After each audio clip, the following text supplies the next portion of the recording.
Halo para penggemar Kiprofis, pada video kali ini saya akan bahas mengenai soal masuk ITS ya, SMITS. Nah ini soal SMITS, soal ujian masuk ITS. Nah nomor 1, perhatikan sistem katrol ban seperti tampak pada gambar. Jika massa katrol dan tali diabaikan, gaya gesek balok A massa 2 kg terhadap meja 5 Newton dan beban B massa 3 kg dilepas dari keadaan diam, maka beban B akan sampai di tanah dalam waktu berapa detik. Jadi B-nya nanti ini dilepas ya, B-nya dilepas dari keadaan diam, kemudian B-nya turun. Nah, turun nanti sampai mencapai tanah. Nah, berapa waktu yang dibutuhkan begitu ya. Oke, nah sekarang caranya kita cari percepatan B dulu untuk mencapai tanah ini berapa ya. Ini sangat mudah sekali. Jadi kalau kita gambar gaya-gayanya, di sini B itu punya berat ya, ada WB, kemudian di sini ada tegangan tali. Kalau digambar seperti ini, nah gitu tegangan talinya. Perhatikan bahwa katronnya ini masanya diabaikan, jadi tegangan tali, kalau talinya sama itu pasti tegangannya sama. Jadi katrol itu hanya penghubung tegangan. Sekali lagi, massa katrol diabaikan. Jadi asumsinya torsi yang dihasilkan katrol tidak ada ya. Nah, terus kemudian di sini ada tegangan tali juga. Sama semua ini tegangan talinya. Karena apa? Karena ini satu tali ya. Nah, terus kemudian kalau B-nya turun dengan percepatan A, tentu saja beban balok A ini juga bergerak ke kanan dengan percepatan yang sama A. Artinya kalau B-nya turun 1 meter, maka dalam waktu yang sama A-nya akan bergerak ke kanan 1 meter juga. Sehingga gaya geseknya ini pasti melawan. Nah, gaya geseknya kemana? Gaya gesek berarti melawan ke kiri gitu ya. Jadi ini ada FK di situ yang bekerja pada A. Kalau saya gambar di A itu juga ada gaya normal gitu kan ya. Terus kemudian yang ke bawah ada gaya berat. Tapi ini gaya geseknya sudah diketahui yaitu 5 Newton. Ini maksudnya gaya gesek kinetis ya. Karena asumsinya ini sudah bergerak. Oke, nah kalau kita mau mencari percepatan itu sangat mudah sekali. Kita pakai hukum 2 Newton saja. Bahwa A itu adalah sigma F dibagi dengan sigma M. Nah, sigma F itu adalah jumlah gaya-gaya yang sejajar dengan percepatan. Jadi WB ini sejajar percepatan ikut sigma F. WB sama arah dengan percepatan, berarti dia bertanda positif. Jadi WB positif. Terus kemudian perhatikan tegangan talinya, min T plus T, min T plus T, min T plus T. Jadi kalau begitu tegangan tali ini habis, tidak ikut menentukan sigma F gitu ya, karena saling meniadakan. Ingat ini hukum aksi reaksi. Ini min T plus T, nah itu hukum aksi reaksi ya. Jadi habis tegangan talinya. Kemudian pada A, gaya yang sejajar percepatan cuma FK. NAW, ini maksudnya WA ya.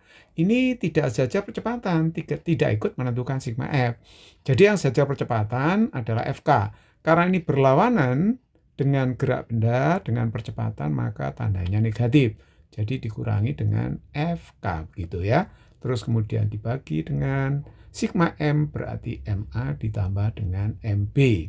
Nah, lalu kita masukkan WB. WB-nya itu berapa? Karena masanya 3 berarti beratnya 30 ya. M kali G berarti itu. FK-nya adalah 5. Kemudian jumlah massa MA MB, MA2, sedangkan MB-nya 3. Jadi ini 25 dibagi 5.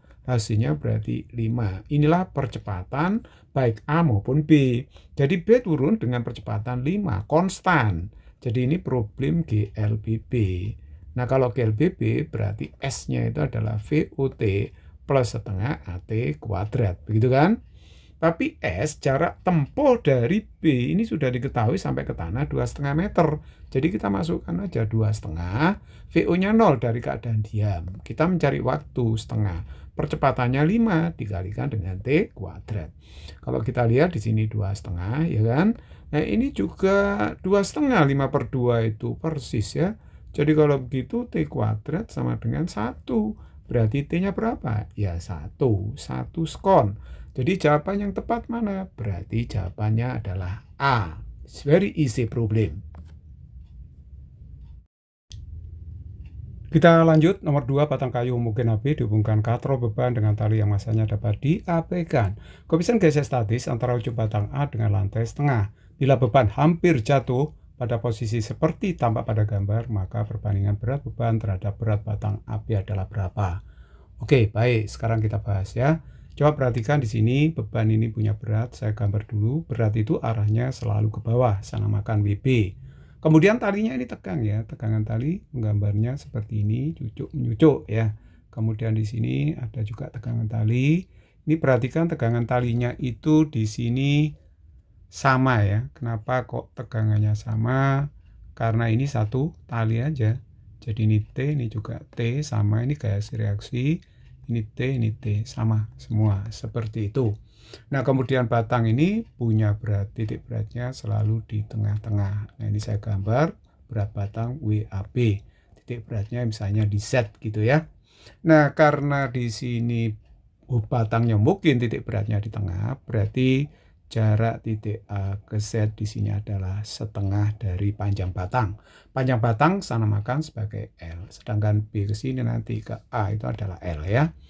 Oke, terus kemudian kita cari sudut-sudutnya di sini. Ini sudutnya 30, ini siku-siku di sini kan, berarti di sini sudutnya 60.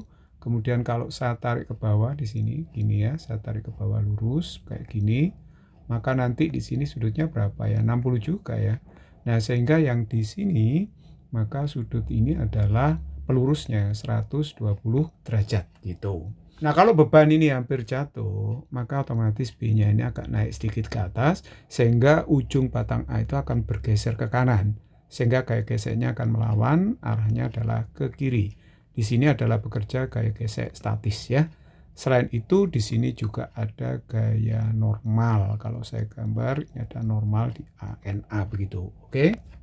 Nah, tadi yang ditanyakan kan perbandingan berat beban terhadap berat batang AB. Berat beban itu WB ya, berat batang AB itu WAB. Nah, caranya kita tinjau satu per satu dulu. Sekarang kita tinjau batang AB. Nah, kita tinjau batang AB. Nah, tinjau batang AB. Batang AB itu dalam keadaan setimbang, dipengaruhi gaya-gaya seperti tampak pada gambar. Nah, sekarang kita menggunakan syarat sigma torsi terhadap A sama dengan 0 untuk mencari hubungan antara WAB dengan tegangan tali. Nah, sekarang perhatikan di sini, kalau ada gaya, garis kerjanya melewati poros seperti Fs dengan Na, ini tidak menghasilkan torsi. Jadi yang menghasilkan torsi terhadap A hanyalah gaya ini. WAB yang memutar ke kanan batang atau memutar secara putaran jarum jam. Terus kemudian ada T di situ yang memutar melawan putaran jarum jam begitu ya. Nah, jadi kalau begitu, kalau kita mengambil sigma torsi terhadap A, berarti WAB ini adalah memutar secara putaran jarum jam, berarti menghasilkan torsi positif, yaitu gaya, dikalikan jarak titik beratnya ke poros A, itu adalah setengah L, dikalikan dengan sinus sudut cepitan itu, sin 60 derajat, begitu ya. Nah, terus kemudian karena yang T itu mutar kiri, berarti minus T, dikalikan jaraknya ke A itu adalah L, dikalikan dengan sinus sudut yang dibentuk, yaitu ini ya, 120 derajat sama dengan 0. Berarti kalau begitu ini WAB ini adalah setengah L, sin 60 itu setengah akar 3, ini T kali L, sin 120 setengah akar 3 juga, ini sama dengan 0. Setengah akar 3-nya saya bisa coret, L-nya juga bisa saya coret. Sehingga di sini WAB dikalikan dengan setengah. Nah, ini T-nya saya pindah ke kanan. Nah, ini saya anggap persamaan 1 begitu ya. Oke, nah sekarang kita tinjau beban. Nah, tinjau beban. Kalau kita tinjau bebannya, ini juga dalam keadaan setimbang, dia hampir jatuh. Nah, kalau kita lihat beban ini dipengaruhi gaya T yang ke atas sama WB yang ke bawah ya. Jadi kalau begitu berlaku hukum 1 Newton, sigma Y 0, berarti kalau begitu T min WB itu sama dengan 0, berarti T sama dengan WB. Nah, ini persamaan yang kedua. Tetapi T-nya sudah tahu, T-nya itu adalah WAB dikalikan dengan setengah, sama dengan WB, gitu ya. Nah, pertanyaannya apa tadi? Perbandingan berat beban terhadap berat batang. Berarti kalau begitu berat beban itu WB dibagi dengan apa? Berat batang WAB. Jadi WB bagi WAB ya berarti 1:2 kan? Oke, jadi jawaban yang tepat adalah C. It's very easy problem.